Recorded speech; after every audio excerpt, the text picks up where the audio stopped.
Hej, jag heter Mira och jag är 23 och jag är precis färdig med mitt första år för att bli socionom.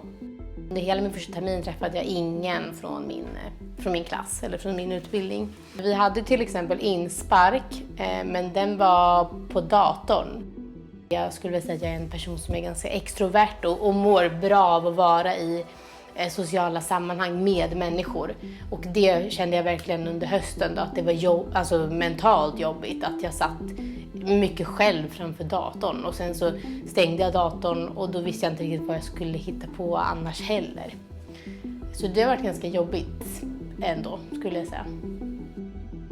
Eftersom jag är med i studentrådet så tycker jag att vi ganska tidigt tog upp det här med att vi vill veta hur det ser ut om det är på plats eller om det inte är på plats, när det slutar vara på distans och sådär. Och det tycker jag kanske inte att vi riktigt fått så bra respons på. Jag personligen hade verkligen önskat att de tidigare i alla fall kunde bestämma sig för så här: okej, nej men nu kommer det vara på distans. Oavsett vad som händer nu under pandemin så kommer vi köra de här 2 kurserna eller en kursen på distans.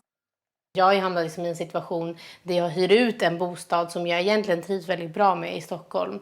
För att hyra ett pyttelitet rum i Norrköping som jag knappt är i. Och fått bo hos mina föräldrar lite grann. Och mest har jag bott hos min partner. Jag tror att det finns människor som antagligen mår ännu sämre än vad jag gör. För jag har ändå märkt att jag blivit påverkad av det. Och då har jag ändå vänner och familj och sådana saker. Men jag tror att det finns flera som är i min sits men som kanske inte har det. Och då tycker jag kanske inte att mitt universitet varit jättebra med, för vi har ju till exempel studenthälsa. Men jag tycker inte att de har varit jättebra på att kanske ta upp det och prata mer om det. Att jag tycker kanske att lärarna inför och under kurserna ibland borde nämnt det. Att så här, bara så ni vet, vi vill bara nämna igen att är det jobbigt så kan ni få kontakt med studenthälsan och då gör ni på det här sättet till exempel. Man hade aldrig kunnat förvänta sig att det skulle hända något sånt här. Så jag tror att många kanske beslutsfattare har varit helt upptagen med att släcka bränder. Man förstår ju att många mår sämre när man blir isolerad, ens vardag blir förändrad. Man kanske träffar mindre, man rör sig mindre.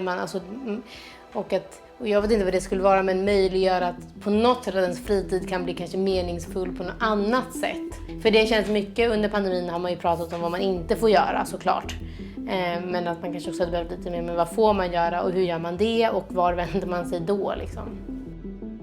Ungdomar och unga vuxna är ju på något sätt också mycket framtiden. Ja, och därför är det viktigt att lyssna på vad de behöver eller vad de tror sig behöva och få dem att känna att de kanske varit med och varit delaktiga kring beslut och fått sina röster hörda.